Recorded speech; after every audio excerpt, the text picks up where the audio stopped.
오늘 하나님의 말씀 창세기 22장 13절입니다. 아브라함이 눈을 들어 살펴본즉 한 수양이 뒤에 있는데 뿔이 수풀에 걸렸는지라. 아브라함이 가서 그 수양을 가져다가 아들을 대신하여 번제로 드렸더라. 오늘 설교 제목은 영적 만유인력 법칙입니다. 영적 만유인력 법칙. 중력의 법칙을 여러분 다 아시죠? 아이작 뉴턴이 하루는 사과나무 아래서 낮잠을 잤는데 갑자기 나무에서 사과가 뚝 떨어졌죠. 그래서 일어나 생각하길, 왜 사과가 땅으로 떨어지지? 옆으로 떨어지지 않고 위로 떨어지지 않고 왜 밑으로만 떨어지지? 그의 고민은 인류 역사상 최고의 발견 중에 하나인 만유인력 법칙을 발견하는 계기가 되었습니다. 이처럼 지구에 존재되는 모든 사람들은 이 법칙이 존재되므로 동그란 지구에 발이 붙어 있을 수 있게 되는 것입니다. 우주 관찰을 위해 인류는 최고의 망원경을 우주로 보냈는데 그것이 허블 우주 망원경입니다. 그런데 더 놀라운 것은 2021년 12월 25일에 발사된 먼 우주를 관측하는 적외선 관측 장치, 태양과 지구의 인력이 마주하는 그곳에 제임스 웹 우주 망원경이 발사되었습니다. 여러분, 이 균형된 장소를 우리는 뭐라고 하냐면 라그랑주 지점이라고 말을 하고 있습니다. 우주 아무 곳에 놔두면 되는 줄 아는데 사실 그렇지 않습니다. 태양과 지구의 인력이 서로 당겨 각각의 중력 법칙이 제로가 되는 한 지점이 있습니다. 천체 물리학자들은 그것을 가리켜 라그랑주 지점이라고 말하고 있습니다. 이것을 보게 될 때 지구뿐만 아니라 온 우주도 이 한 법칙에 의해, 만유인력 법칙에 의해 온 우주가 틀이 변하지 않고 고정되어 있는 모습을 보게 됩니다. 여러분, 하나님이 우리 인간을 만드시면서도 동일하게 우주 법칙인 중력의 법칙에 의해 만드셨습니다. 그런데 우리 몸에 이 중력의 법칙을 거절하는 기관이 있습니다. 모든 기관들이 다 중력 법칙에 의해 세로로 만들어졌는데 이것들만은 가로로 만들어졌습니다. 뭘까요? 아마 여러분들이 제 질문을 하자마자 즉시 다 대답을 하실 것입니다. 바로 눈과 입입니다. 우리 인간의 모든 기관은 다 세로로 되어 있는데 눈과 입만은 가로로 되어 있습니다. 그래서 여자들이 여기에 포인트를 주고 화장을 하면 기가 막힙니다. 이것을 어떻게 표현하느냐가 화장의 포인트인 것입니다. 근데 여러분, 화장뿐이겠습니까? 아닙니다. 영적으로도 이 두 기관을 어떻게 사용하느냐에 따라 구원의 문제가 결정나게 됩니다. 우리가 다 아는 것처럼 창세기 3장 6절에 여자가 사단의 꾀임에 넘어가 그 선악과를 따먹을 때 하는 말이 있습니다. 먹음직도 하고 보암직도 하고, 먹음직, 입, 보암직, 눈인 것입니다. 우선 우리가 이 눈의 기능을 한번 보겠습니다. 세상 사람들은 눈의 기능을 보는 것 한 가지로만 정의를 하고 있는데, 하나님의 백성들은 보는 것이 물질적인 것뿐만 아니라 영적인 것이 있다고 해서 두 가지로 분류를 하고 있습니다. 다니엘, 엘리야, 사무엘 등등 구약에 나오는 수없이 많은 성경 속 인물들은 다 영의 눈이 떠 하나님을 본 사람들입니다. 어쩌면 성경의 모든 내용은 물질적 눈을 가진 사람들과 구별되어 영적인 눈을 가진 사람들에 대해서 쓴 책이라고 저는 생각을 합니다. 그러면 어떻게 하면 물질을 보는 눈이 아닌 영적인 사물을 보는 영적인 눈을 가질 수가 있겠습니까? 오늘 말씀 13절을 잘 보니까 눈을 들어 살펴본즉 숫양이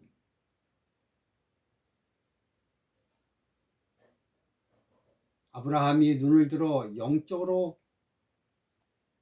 볼 때 예수님 보였던 것입니다.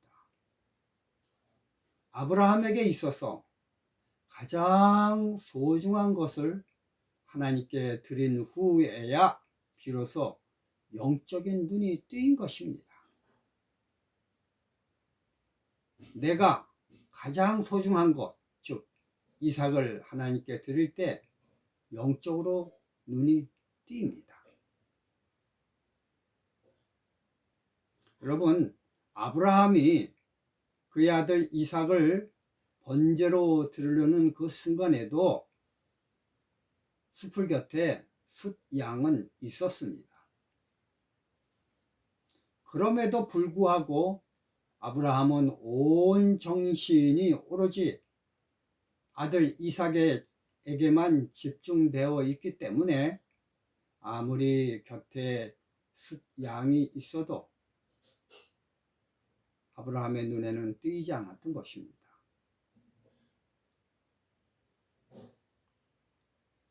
아브라함이 그의 전생애 가운데 가장 소중한 것을 포기하자 그때 비로소 영적 눈이 떠서 어린 양을 상징하는 순양이 보였던 것입니다. 우리도 마찬가지입니다. 내 삶에서 가장 소중한 것을 포기하고 그것을 하나님께 드릴 때 비로소 영적인 눈이 떠집니다.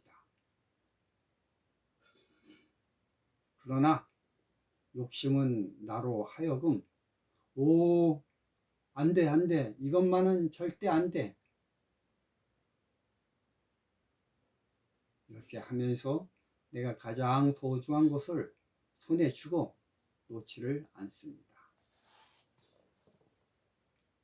누가복음 5장 4절 9절을 보겠습니다. 말씀을 마치시고 시몬에게 이르시되 깊은 데로 가서 그물을 내려 고기를 잡으라. 시몬이 대답하여 가로되 선생이여, 우리들이 밤이 맞도록 수고를 하였으되 얻은 것이 없지만은 말씀에 의지하여 내가 그물을 내리리이다 하고 그리한즉 고기를 애운 것이 힘이 많아 그물이 찢어지는지라. 이에 다른 배에 있는 동무들을 손짓하여 와서 도와달라 하니 저희가 와서 두 배에 채움에 잠기게 되었더라. 시몬 베드로가 이를 보고 예수의 무릎 아래 엎드려 가로되 주여, 나를 떠나소서, 나는 죄인이로소이다 하니 이는 자기와 및 함께 있는 모든 사람들이 고기 잡힌 것을 인하여 놀라고.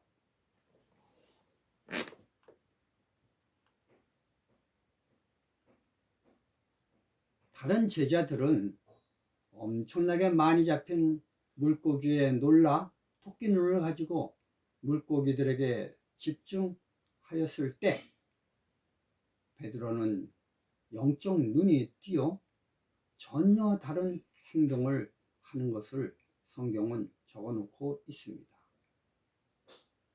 이 베드로는 물고기와는 전혀 관계없는 이상한 행동을 합니다. 주여, 나를 떠나소서. 나는 죄인으로소이다. 여러분, 이 성경을 잘 읽어보면 처음에 예수님이 베드로에게 그물을 던지라고 할 때 뭐냐면 선생이여 라고 선생, 랍비라고 얘기를 했습니다. 그러나 물고기 사건을 보고 그 사건을 통해서 예수 그리스도를 진정으로 메시아로 알아본 베드로는 선생이 아닌 주여 명칭이 바뀐 것입니다.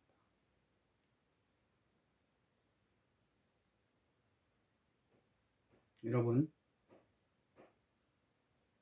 다른 사람들은 많은 물고기에 집중했지만 베드로는 영적 눈이 띄어서 메시아 예수 그리스도를 받은 것입니다. 계시록 3장 18절 안약을 사서 눈에 발라 보게 하라. 이게 영적 눈을 뜨게 하는 치유 방법을 성경은 우리에게 제시하고 있습니다. 오늘 저와 여러분들이 다 안약을 사서 바르는 저희들 되길 바랍니다. 이제 입을 보겠습니다. 요양원에 오는 사람들은 대부분 관심은 음식에 있습니다. 아무리 훌륭한 하나님의 말씀인 영적 음식을 준비해 놨어도 그날 아침 잘 차려진 음식을 보자마자 와 하는 탄성 소리에는 아멘이 따라가지 못합니다. 이처럼 모든 요양원의 포인트는 어떻게 먹어야 하느냐에 두고 강의를 하고 있습니다. 유명한 엔젤 녹즙기에서 강의하는 그 요양원에서도 지금은 돌아가셨지만 이문현 장로님의 강의의 가장 중요한 포인트는 칼슘입니다. 칼슘 섭취에 어떠하냐에 따라서 건강에 대한 것을 잘 강의를 하고 계십니다. 그러나 결국 입에 대해서 하는 강의입니다. 그런데 음식에는 육신에 필요로 하는 양식과 영으로 필요하는 영적 양식이 따로 있습니다. 요한복음 4장 31절 32절을 보면 그 사이에 제자들이 청하여 이르되 랍비여 잡수소서. 이르시되 내게는 너희가 알지 못하는 먹을 양식이 있느니라. 이렇게 예수님은 물질적, 육적 양식과 영적 양식을 구별하여 따로 드신 것을 보게 됩니다. 요한복음 6장 49절 50절 너희 조상들은 광야에서 만나를 먹었어도 죽었거니와 이는 하늘에서 내려오는 떡이니 사람으로 하여금 먹고 죽지 아니하게 하려 하는 것입니다. 우리가 매일 먹는 이 세상 음식은 모두 다 태양의 광합성 작용에 의해서 만들어진 것들입니다. 식물의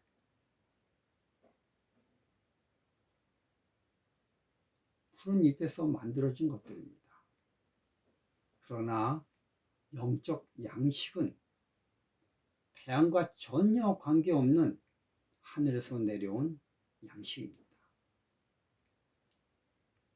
광합성 작용과는 전혀 관계가 없습니다.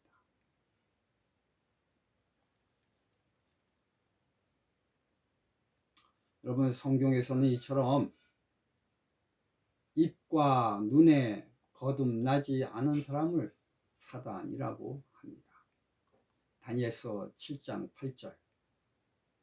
내가 그 뿔을 유심히 보는 중 다른 작은 뿔이 그 사이에서 나더니 먼저 뿔 중에 셋이 그 앞에 뿌리까지 뽑혔으며 이 작은 뿔에는, 잘 들어보십시오, 이 작은 뿔에는 눈 같은 눈이 있고 또 입이 있어 큰 말을 하였느니라.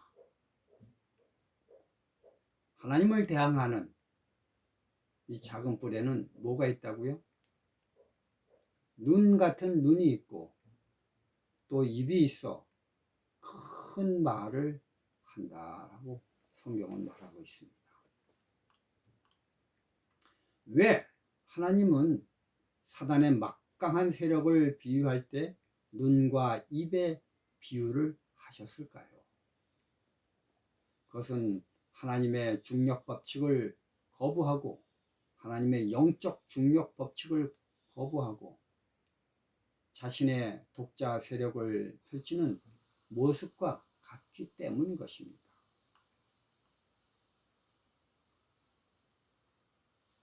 만약에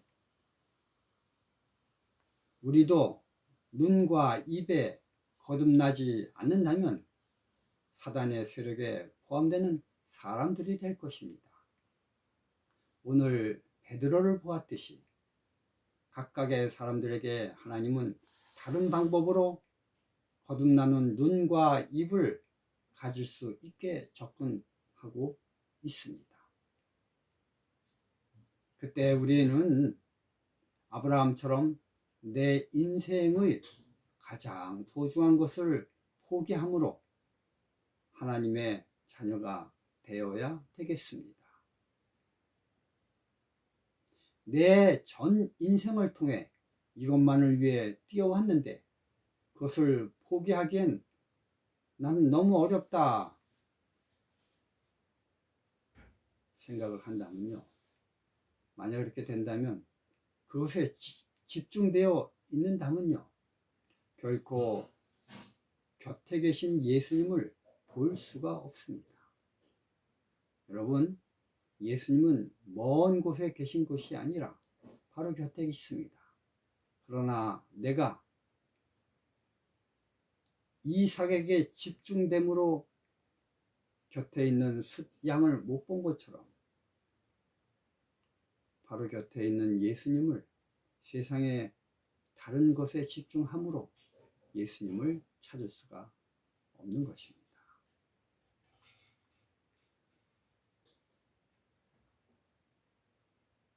우리는 오늘 아브라함의 예를 통해서 볼 때 참 대단히 어렵고 힘든 과정입니다.